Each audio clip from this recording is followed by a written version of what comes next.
My name is Gavin Evans, and this is my ranking of the Planet of the Apes trilogy. That's right, just the 3 newest Planet of the Apes movies. I'm not reviewing the old ones, I'm not going through them again, so I'm just going to talk about the 3 newest ones. The 3 best ones, with the exception of the 1968 original, because that'll be on this list too. But the rest, I don't like at all. But anyways, let's begin with 3rd place, also last place, and that goes to Rise of the Planet of the Apes. Now let's talk about what I don't like about this movie, why it's in last place.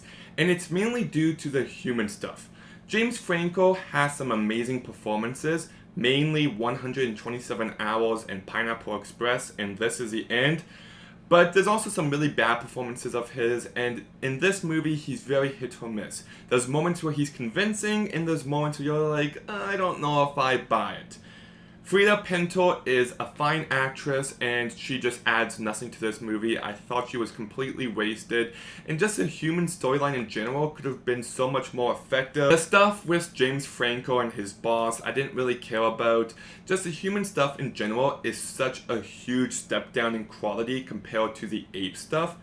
With the exception of John Lithgow's story. I think John Lithgow is great in this movie, and I felt the character development of him was just fantastic.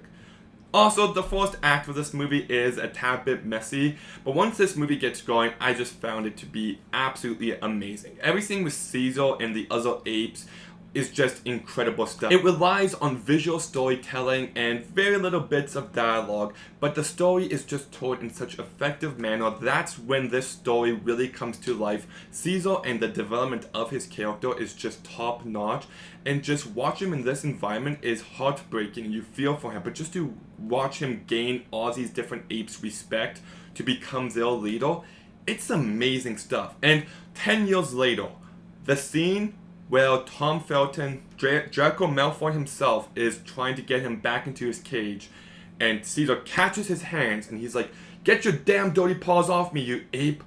And Caesar rises up and shouts, "No!" I'll never forget when I first saw that moment in theaters. Everybody's jaws just dropped, and you could hear people being like, "Holy shit."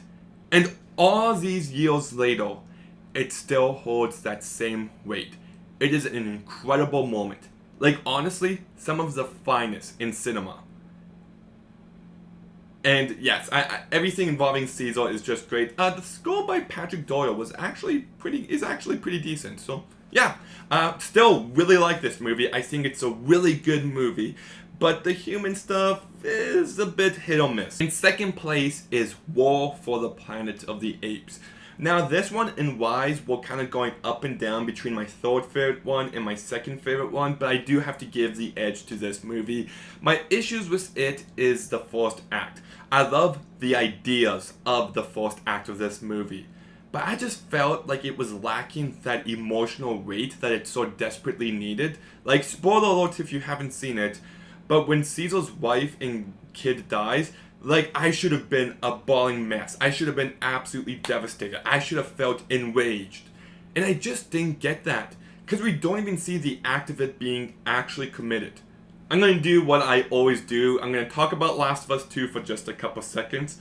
But part of why Joel's death is so effective is because you see how he got into that circumstance, you saw him getting beaten, and you saw him die.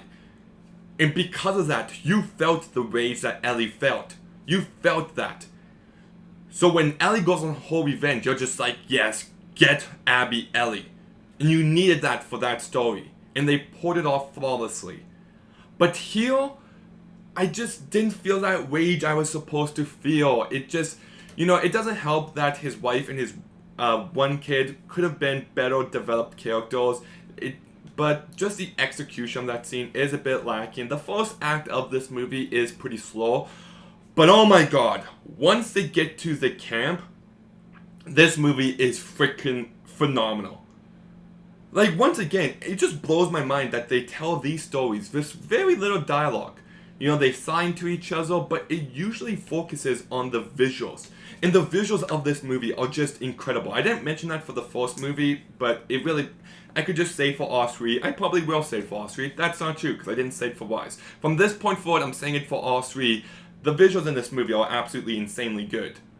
Like, at no point does it feel like a bunch of people in these green costumes.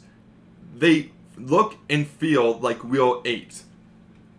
Like, that is incredible. It really is. Like, it's so easy to just look at it and get used to it after a couple seconds and then just be like, oh, okay, yeah, this is a really good movie. But it needs to be repeated and repeated again. The visuals in this movie are just on a whole other level. And they're consistently perfect. And also, the entire storyline at the prison was just like, it's emotional, it's intense, it's brutal, it's powerful, it's everything films aspire to be like. You've got a hint of The Great Escape, you've got a hint of Cool Hand Luke, you've just got it all. And Woody Harrelson is also fantastic in this movie as the villain, whose motives are just beyond interesting. Like, the whole idea that if apes evolve, then humans devolve. Is that the correct term? I'm no scientist, but I'm saying devolve, and start losing their abilities to speak and all that, while apes become the superior species. So you understand where he is in that.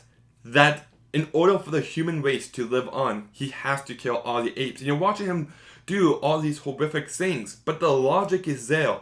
He's a man. He does some incredibly evil stuff, but there's a lot of morally gray areas there. Like, do you let the human race die off?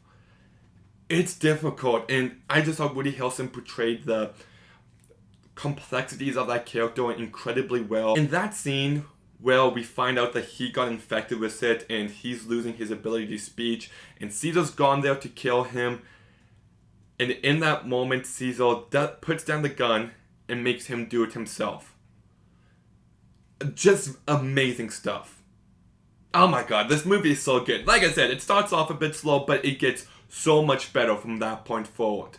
The ending doesn't hit quite as hard as I'd like it to, but still a great movie. And Steve Zahn as Bad Ape is also great. He's the comedic relief of this movie, and it could have really gone into the Jar Jar Binks territory, but he avoids it. He's good in this movie, so yes, excellent movie. Loved it. Wow, I talked about that movie for a very long time. But on to my number one movie in this trilogy, and if you've done the math, it's Dawn of the Planet of the Apes. I miss blockbusters like this, because I feel like we get the same garbage these days. I feel like every blockbuster has the same kind of jokes in it, and I'm just really tired of it.